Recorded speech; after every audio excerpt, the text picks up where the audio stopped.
Hello guys, today we will discuss about the analysis about the book called The Diary of Wimpy Kid, based on a new criticism theory. My name is Farhan W as your speaker. But first, I will explain to you what is the meaning of new criticism. New criticism emphasizes explication or close reading of the work itself. It rejects all historicisms, attention to biographical and sociological matters.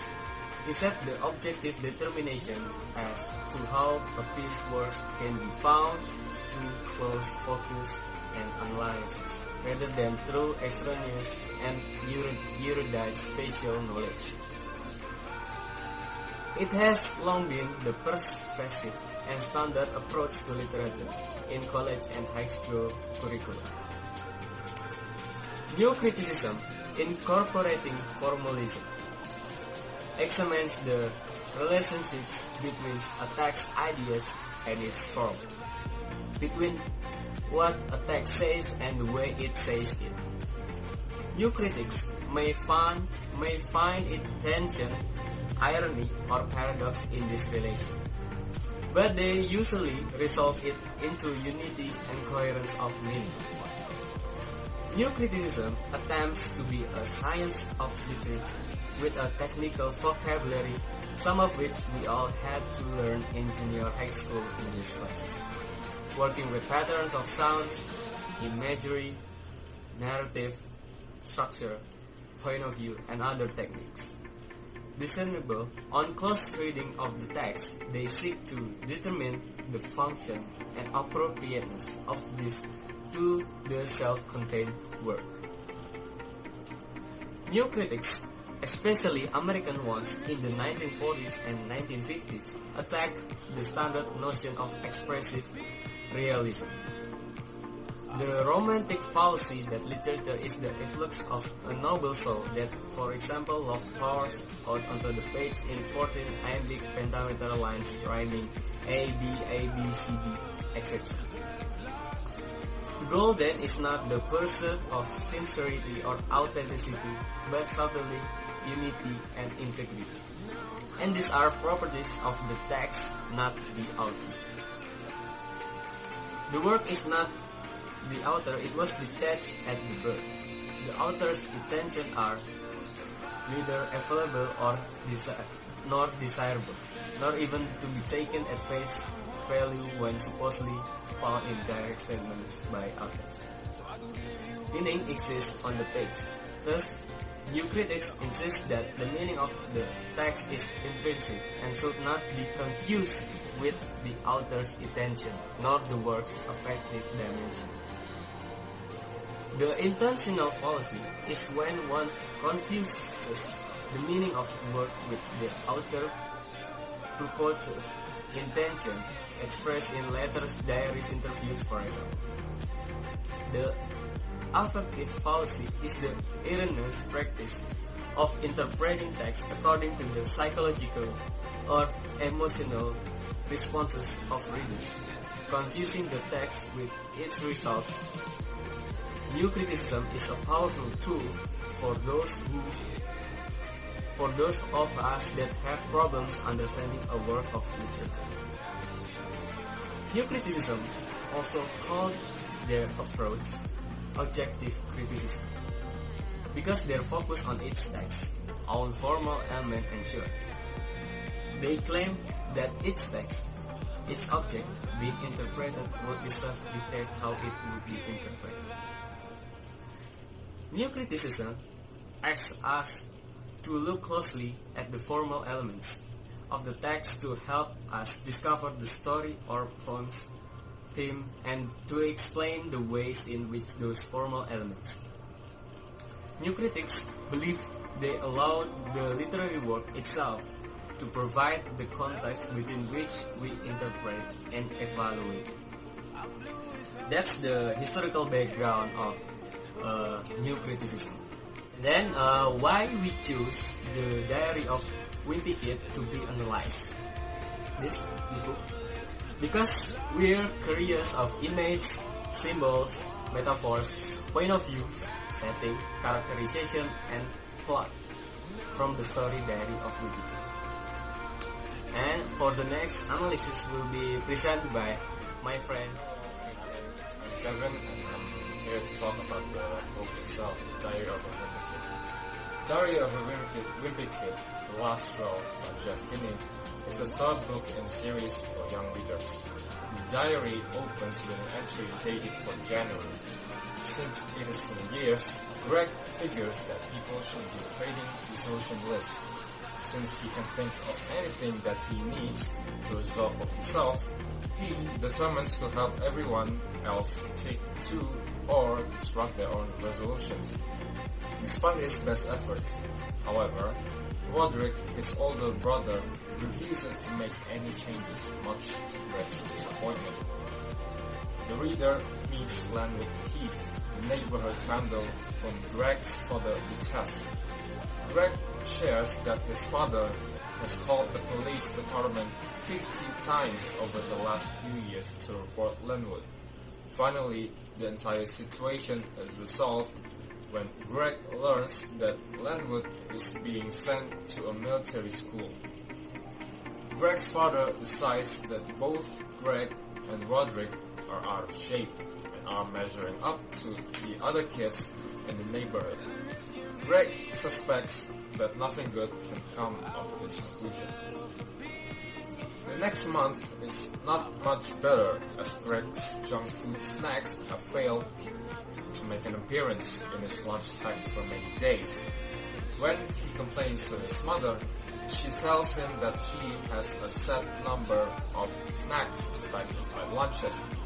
When they are all gone until the next grocery day. She insinuates that Greg has been sneaking into the laundry room and eating them, but Greg knows that it's most likely Roderick. Meanwhile, rate cards come out. Greg is not fast enough to get to the mailbox before his mother. She looks in horror at his report card to see that Greg is failing nearly every subject. Greg tells the reader that he is so tired from walking to and from the school each day that he takes a long nap after school. Then it's time for dinner. After dinner, there are great TV programs to watch. The next day, Greg falls asleep in class and is sent to detention where a bully named Leon torments him. However, Greg seizes upon the chance to make it look as if Leon has smacked him on the back of the head, and Leon gets several more days of detention. Meanwhile, when Greg returns home, he learns that his mother has finally gone to the grocery store and stocked the snacks in the laundry room.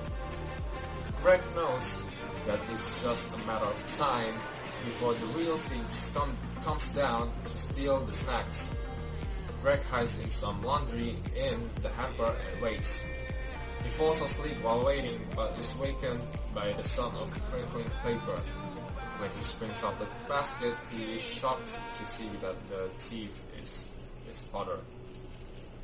Valentine's Day and the big dance arrive, and Greg is certain that this will be the perfect time to make his move on Holly Hills.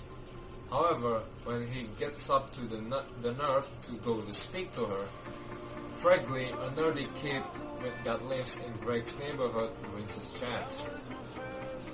Greg's father has finally come to the conclusion that his children don't measure up, and as a result, he's taken it upon himself to enroll Roderick in an ASAP course and Greg on a soccer team. Greg is less than thrilled. Mr. Litch is Greg's coach. For most of the first games, Greg and two other players won the seats, but when a new rule is passed, Greg is forced to play, and it does not go well at all. Greg's father takes him to the movies where there are people Landwood Heath, who doesn't even look like himself anymore. Landwood talks to Greg's father and tells him that he is not only a star athlete at the military academy, but that he's pulling high grades too. Greg's father begins to get ideas, and his ideas worry Greg. When Greg hears his father talking to his mother about the benefits of the military school, Greg tells his father that he would like to be in Boy Scouts instead of soccer. Greg's father agrees. Boy Scouts is better than soccer because Greg and Rowley, his friend, are able to join the easy troop. Nearly anything the boys do, regardless of skill or proficiency, is with a badge. Greg's father is finally somewhat proud of it, and Greg is encouraged. He asks his father if he would like to go on a father-son camping trip so that Greg can show him all that he's learned in Scouts. Greg's father agrees, but his mother insists that they also take Roderick, his brother. The camping trip does not happen because it rains. All three end up staying in a hotel for the weekend. While there, Roderick tricks Greg into coming to the door. Greg, who is only wearing his underwear, is shoved out into the hallway. Roderick locks the door, and Greg hides by the vending machines because he knows that his father will eventually go there for junk food. When his father finds him there, Greg can tell that his father is disappointed in him.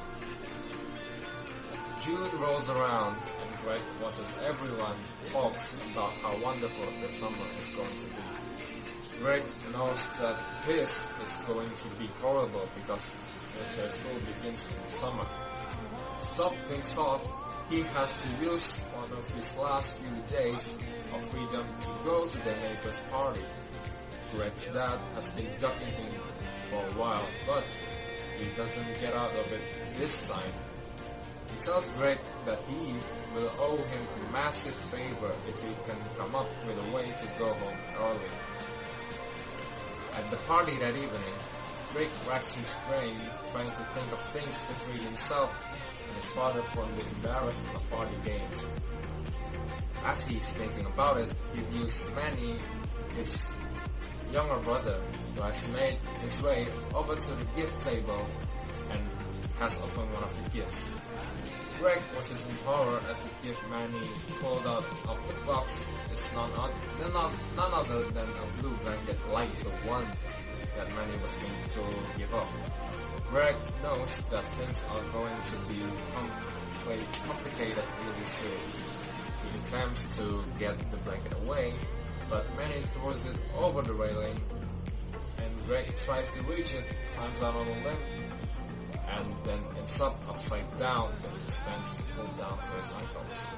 Greg's father helps him get down and thanks him all the way home. The next day, Greg's father tells him that he doesn't have to go to military school after all. The next thing I want to talk about is the theme of the story. A major theme that runs through the most of the Wimpy Kid series in general is the need for most of the characters to fit in. Sticking out or acting like an individual is something that none of them want at this juncture because it invites ridicule, alienation, and bullying. Greg tries many things to try and fit in at school. First, he fixates on Holly Hills because she is one of the most popular girls. Greg thinks that by going with her, he will be folded into the cool group. The trouble with this is that she doesn't know who he is and barely acknowledges his presence. Next thing is setting. The first setting up is the Heffley house. This is Greg's home where a majority of the action in the book took place. It is a two-story suburban type home with a basement. Greg and his two brothers all have their own rooms. It is set in a nice neighborhood where everyone knows everyone else. They have block parties and frequently visit with other neighbors for the evening. The next place is school that Greg attends. Greg attends a middle school in the area of the neighborhood. This is where another large portion of the book takes place. The reader sees Greg as he tries to fit in and act cool in front of his peers. Next place is the roller rink. At a point of the story, Greg goes to the roller rink and hoping to skate with Holly Hills, his crush. It turns out badly as Greg doesn't skate well and Holly doesn't even remember who he is.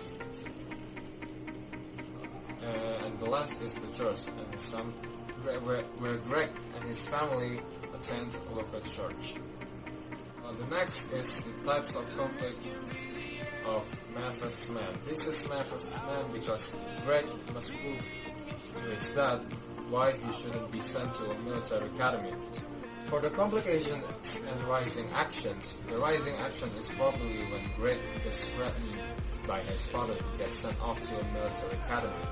The reason Greg is threatened because Glenwood Pete, one of their neighbors, was a terrible kid. He always would get in trouble, but one day got sent to a military academy and it changed it. Yes, he is shaped up after military school. Climax is when Greg's dad asks Greg if he wants to go get ice cream. Greg said no, and he said that because he thought it was a trap to get sent off to military school. The following action is that when Greg's dad asked him why he doesn't want ice cream, so Greg explained about the trap, and then Greg's dad said it was a joke, so Greg believed. The action is that the story is carried out by Greg not having to go to military school and him being at his thing is the point of view. The last row features Greg as he struggles to deal with middle school. It is told from his point of view, first person limited view. The entire book is written as a diary entry, therefore it recounts Greg's innermost thoughts and actions that occur during the school year. The language and meaning. Most of the vocabulary in the book is easily accessible for a reluctant reader. The lexile places it at about the 5th grade level. Language is kept simple and conversational as the book is supposed to be the written diary of an 8th grader. For the next, the symbols, the diary. The diary itself represents Greg's innermost thoughts. It is through the diary that the reader sees the insecurities, naive thoughts, and assumptions that Greg makes about people, his family, and life in general. The Valentine's Day card. Each year, Greg makes Valentine's card for everyone in the class. He'd hoped that when he went to middle school, this would be a practice that would go by the wayside. Unfortunately, it didn't. When he has to create a card for everyone, he decides to write Valentine cards that are sincere and truthful. Even they are hurtful. In an ironic turn of events, he only received one card in his mailbox at home, and it is a girl. For example, like this, simulate. And for the next is metaphor. Another one is an idiom. Also, maybe included in there is hyperbole. I will continue the explanation from my friend Kevin. I will talk about characters. First is Gregory Dudley. Gregory or Greg Dudley is the protagonist of the story. He is the middle school, 7th grade. He struggles with fitting in, looking cool, and meeting girls. Unfortunately, he's not very good at any of it, which caused him to spend a great deal of time trying to figure out what he's done well. And the second is Rowley Jefferson. Rowley Jefferson is Greg's best friend. In the first book, Rowley is an antagonist in Greg's point of view, while technically in a third-person view, Greg is the antagonist and Rowley is the protagonist. The third is Roderick W. Roderick is Greg's formerly aggressive older brother.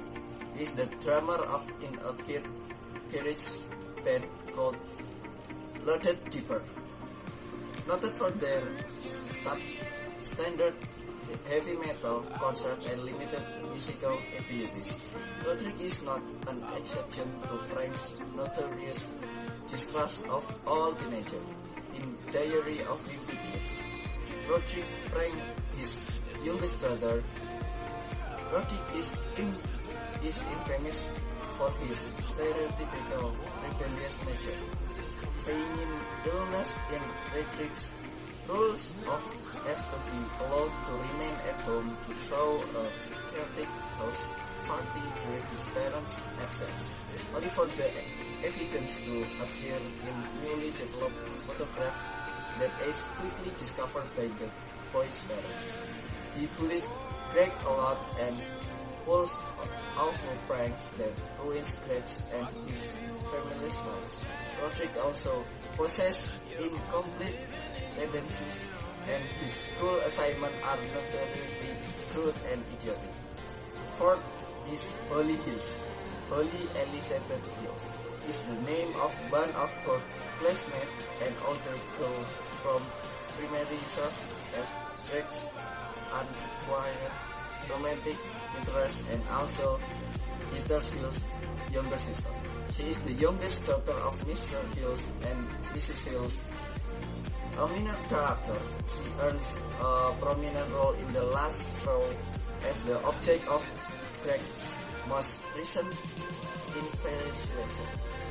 He is continuously motivated to impress her to no avail, virtually obvious to Greg's existence or identity.